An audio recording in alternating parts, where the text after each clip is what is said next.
क्षेत्र में कथनी और करनी में इस सरकार के बड़ा अंतर रहा है और ये बजट भी उस कथनी और करनी के अंतर को चरितार्थ करता है। आत्मनिर्भर भारत की बात करने वालों ने स्किल डेवलपमेंट का बजट घटाने का काम किया है। संवेदनशीलता की बात करने वालों ने दिव्यांग कल्याण का बजट घटाने का काम किया। तो न्यू इंडिया की बात करने वाले सरकार ने वैज्ञानिक अनुसंधान का बजट घटाने का काम किया है। सबका साथ सबका विकास का नारा देने वाली सरकार ने अल्पसंख्यक कल्याण का बजट घटाने का काम किया है। तो राष्ट्रवाद की बात करने वाली सरकार ने जवानों की पेंशन का बजट घटाने का काम किया। किसानों की आय दुगनी करने की बात करने वाली सरकार ने कृषि बजट घटाने का काम किया है। तो भारत को विश्वगुरु बनाने की बात करने वाली सरकार ने शिक्षा का बजट घटाने का काम किया। मगर ये कथनी और करनी में अंतर केवल इस बजट तक सीमित नहीं है। 7 साल का कार्यकाल इसका गवाह। बड़े बड़े नारे दिए गए। नारा था कि 2 करोड़ रोजगार हर साल देंगे, 14 करोड़ मिल जाने चाहिए थे 7 साल में। मगर यही सरकार है जिसके कार्यकाल में पिछले साल 70 साल में सबसे अधिक बेरोजगारी के दर को सरकारी आंकड़ों के माध्यम से NSSO के सर्वे ने दिखाने का काम किया। मगर 70 साल का केवल अकलौता बेरोजगारी का रिकॉर्ड नहीं तोड़ा। 70 साल में सबसे ज्यादा बेरोजगारी दर हुआ तो आपकी सरकार में। 70 साल में सबसे ज्यादा डीजल पेट्रोल महंगा हुआ तो आपकी सरकार में। 70 साल में डीजल पेट्रोल पे सबसे ज्यादा टैक्स लिया गया, पेट्रोल जीवी सरकार है, तो आपकी सरकार में। 70 साल में रुपया डॉलर के मुकाबले में सबसे नीचे गिरा, सबसे रुपया सस्ता हुआ तो आपकी सरकार में। 70 साल में NPA के माध्यम से बैंक का कर्जा सबसे ज्यादा डूबा गया तो आपकी सरकार में। और 70 साल में गरीब अमीर के बीच में अंतर सबसे ज्यादा बढ़ा तो आपकी सरकार में। 1% सबसे अमीर व्यक्तियों के पास 73% संपत्ति। केवल कोरोना काल में 11 सबसे अमीर जो हिंदुस्तानी हैं उनकी संपत्ति में 13 लाख करोड़ का इजाफा। जो MSP की हम मांग कर रहे हैं, MSP को लागू करने में विशेषज्ञों का आकलन है, हरीश दामोदरन का एक लेख आया है कि वो केवल 1.5 से 2 लाख में, क्योंकि जितने खरीदा जाएगा कुछ बेचा भी जाएगा, 1.5 से 2 लाख के घाटे में MSP पूरी तरीके से लागू की जा सकती है। अगर ये 13 लाख जो केवल कोरोना के टाइम में 11 सबसे अमीर हिंदुस्तानियों की संपत्ति में इजाफा हुआ, उसी पे आप टैक्स लगा दें तो जो किसान का MSP का उसका पूरा कराने का काम आप कर सकते हैं। मैं कृषि पे आऊंगा। उम्मीद थी कि ये बजट किसानों को समर्पित होगा, क्योंकि जब आपकी अर्थव्यवस्था डगमगा गई थी कोरोना में तो किसान अपने हल को लेकर निकला था, ट्रैक्टर का स्टीयरिंग पकड़ के निकला था और अर्थव्यवस्था को बचाने का काम किया था। उस समय आपकी भोजन की व्यवस्था अबाधित किसान ने देने का काम किया था। लेकिन कृषि बजट को ही आपने घटा दिया 8.5%। कृषि कानून पे बड़ी चर्चा हुई। ये कहा गया कि आंदोलन के बारे में बात करिए, इन कानूनों में काला क्या है ये हमें नहीं बताया गया। मैं 2-3 बातें उसमें भी बताना चाहता हूं, काला क्या है। आपने कहा 11 राउंड बातचीत की हुई, किसान संगठनों ने कुछ काला नहीं बताया। नजरिए का फर्क है। आप इसको बड़े व्यवसायी के प्रॉफिट मार्जिन के नजरिए से देखते हैं या आप इसको किसान के जीवन मरण जीविका के नजरिए से देखते हैं। कहा गया कि बिन मांगे दिया गया, और बिन मांगे बहुत से कानून दिए गए थे। बाल कानून बिन मांगे दिया गया था, दहेज कानून, ट्रिपल तलाक बिन मांगे, कई बार अच्छे कानून बिन मांगे भी दिए जाते हैं। फर्क है उनमें और इसमें फर्क है। उनमें जिस वर्ग के लिए दिया गया वो वर्ग संघर्ष और आंदोलन के रास्ते पे नहीं आया। बाल कानून लागू हुआ तो दिल्ली को बच्चों ने नहीं घेरा बाल कानून वापस लिया जाए। दहेज का कानून आया तो महिलाएं धरने पे नहीं बैठी कि हमें दहेज देना है। मगर यहां जिस वर्ग के लिए आपने दिया वो वर्ग आज आपके दरवाजे पे आया, दिल्ली के आसपास लाखों की तादाद में बैठा है। आपने कहा मंडियां, अनुराग जी ने कहा मंडियां खत्म नहीं हुई।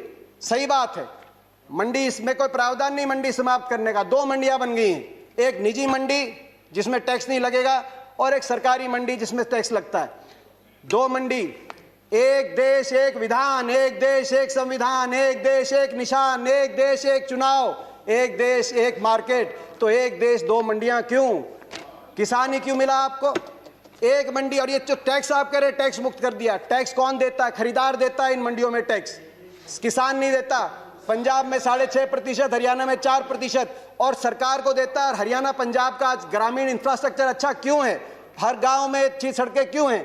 क्योंकि ये जो टैक्स जाता है ग्रामीण इंफ्रास्ट्रक्चर और इन मंडियों के और किसानों के विकास के लिए इस टैक्स का इस्तेमाल होता है। इसीलिए आज पंजाब हरियाणा सबसे आगे। फिर बात आई कि MSP खत्म। प्रधानमंत्री जी ने कहा MSP थी, है और रहेगी। ठाकुर जी ने भी कहा कि कोई है किसमें दम जो बताए कि एमएसपी चली जाएगी। सही बात है, एमएसपी थी, है और रहेगी, मगर क्या एमएसपी सभी किसानों को मिलेगी और सभी फसलों पे मिलेगी? प्रश्न इस बात का उठता है। आप में दम है खड़े होकर आप कह दें कि एमएसपी मिलेगी हर किसान को देश में? आज भी शांता कुमार कमेटी बताती है कि मात्र 6% से 16% तक किसानों को एमएसपी मिलती है। बाकी देश में बहुत से ऐसे प्रदेश है जहां पे एमएसपी नहीं मिलती। आपको चाहिए तो यह था जो पंजाब, हरियाणा, पश्चिमी उत्तर प्रदेश में एमएसपी मिलती है वही एमएसपी बिहार में मिले, जहां धान 800 रुपए, 1000 रुपए में जा रहा है, 1800 रुपए में हमारे यहां धान मिल रहा है। आपको चाहिए था कि इसको वहां पे लेके जाएं, मगर आप वहां के किसान को की परिस्थिति हमारे यहाँ की करने की बजाय हरियाणा, पंजाब के किसान की परिस्थिति उस तरह की करने की तरफ लेके जाएं। प्राइवेट की बात करी कि आप प्राइवेट का खिलाफत कर रहे हैं। प्राइवेट की खिलाफत नहीं कर रहे, प्राइवेट आए, मगर मंडी के अंदर आने से किसने रोका प्राइवेट को? प्राइवेट मंडी के अंदर आए और एमएसपी से ज्यादा में खरीदे। कह रहे हैं बाहर भाव ज्यादा मिलेगा, विकल्प होगा, बाहर ज्यादा मिलेगा, बाहर ज्यादा भाव मिलेगा प्राइवेट में। तो आपको यह कानून बनाने में क्यों आपत्ति है कि अगर एमएसपी से कम का कोई कॉन्ट्रैक्ट होगा तो वो कानूनी बाध्य, उस पर बाध्य होगा। हरियाणा के अंदर 2007 में हमने कॉन्ट्रैक्ट अमेंडमेंट लाए एपीएमसी के अंदर, निजी अलाउ किया निजी कंपनियों को, मगर साथ में कानून लिख दिया कि अगर कॉन्ट्रैक्ट एमएसपी से नीचे किया जाएगा तो गैर कानूनी होगा और कानूनी कार्रवाई होगी जो लोग इस तरह का कॉन्ट्रैक्ट करते हैं। आप कह रहे हैं ज्यादा मिलेगी तो आप कर दीजिए, ये कानूनी प्रावधान देने का आप काम करें। आपने कहा कि एक शरद पवार जी ने चिट्ठी लिखी थी, आपने कहा कि मुख्यमंत्रियों का समय हुड्डा कमेटी ने भी इसकी सिफारिश करी थी कि एपीएम सुधार हो, एपीएमसी एक्ट के अंदर बदलाव हो। मैं बताना चाहता हूं कि हुड्डा कमेटी ने, जिस कमेटी में प्रकाश सिंह बादल जी, ममता बनर्जी जी और नीतीश कुमार जी भी सदस्य थे, उस कमेटी ने क्या सुझाव दिया था इस पे? उन्होंने कहा था कि एपीएमसी में सुधार हो मगर एपीएमसी का विस्तार हो। सबसे पहले मंडी, जिस प्रकार से हरियाणा में हर 10 किलोमीटर में मंडी हमने स्थापित करी थी अपनी सरकार में, पूरे देश के अंदर हर 10 किलोमीटर में मंडी बने। दूसरा, प्राइवेट अगर आए तो मंडियों के अंदर आए, एमएसपी से ज्यादा पे खरीदें, एमएसपी से कम पे खरीदते हैं तो कानूनी कार्रवाई हो, वो ऐसी खरीदारी अलाउ ना हो। तीसरा, एमएसपी की कैलकुलेशन C2 के आधार पे हो, A2 कॉस्ट नहीं, C2 खर्चे के आधार पे एमएसपी कॉस्ट हो, जो आज किसानों की सबसे बड़ी मांग है।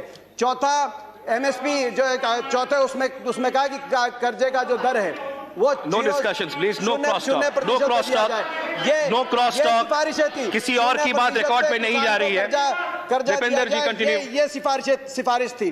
मैं एक और बात कहना चाहता हूं। एक बात आई कि ओपन मार्केट, फ्री मार्केट अच्छी है। फ्री मार्केट हर चीज के लिए अच्छी नहीं है। मार्केट, अनियंत्रित मार्केट, किसान को आप अमेरिका का उदाहरण उठा के देखिए। अमेरिका में 1/4 लोग कृषि से जुड़े हुए थे आज से 50-60 साल पहले।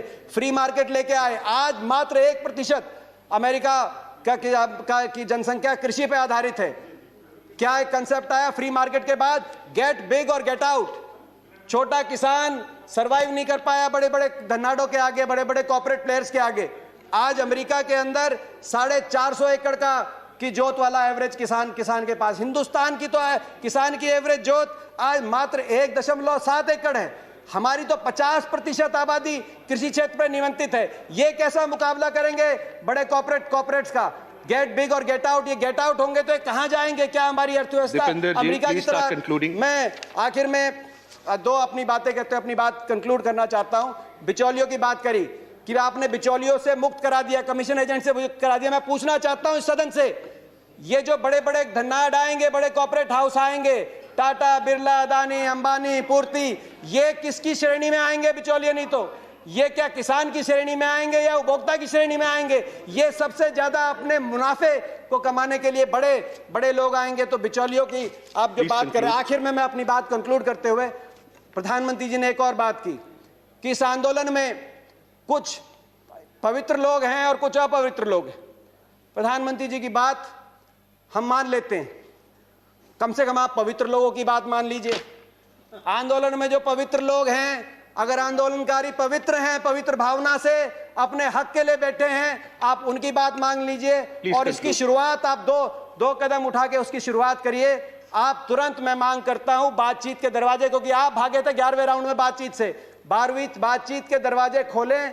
आपकी प्रजा है, अपनी प्रजा की बात मानने से आप छोटे नहीं होंगे, अपनी प्रजा की बात मानने से आपकी हार नहीं होगी। बातचीत के दरवाजे खोलते हुए और दूसरा, जो 200 लोगों ने, 200 से ज्यादा किसानों ने अपनी जान कुर्बान करी है, उनके परिवारों के लिए आपके लिए सहानुभूति का एक शब्द नहीं निकला। कम से कम उनके परिवारों की मदद के लिए एक पैकेज की घोषणा करके विश्वास बनेगा। हम विश्वास बनाने वाले लोग हैं, विश्वास बनेगा। मैं हाथ जोड़ के आपसे प्रार्थना करता हूं, आपकी प्रजा, आपके लोग हैं, इनकी बात मानिए। आपका बहुत बहुत धन्यवाद। जय हिंद, जय जवान, जय किसान। नहीं, not required. Under which rule? Required. Not required. Please, Anurag ji, sit down. माननीय श्री सुधांशु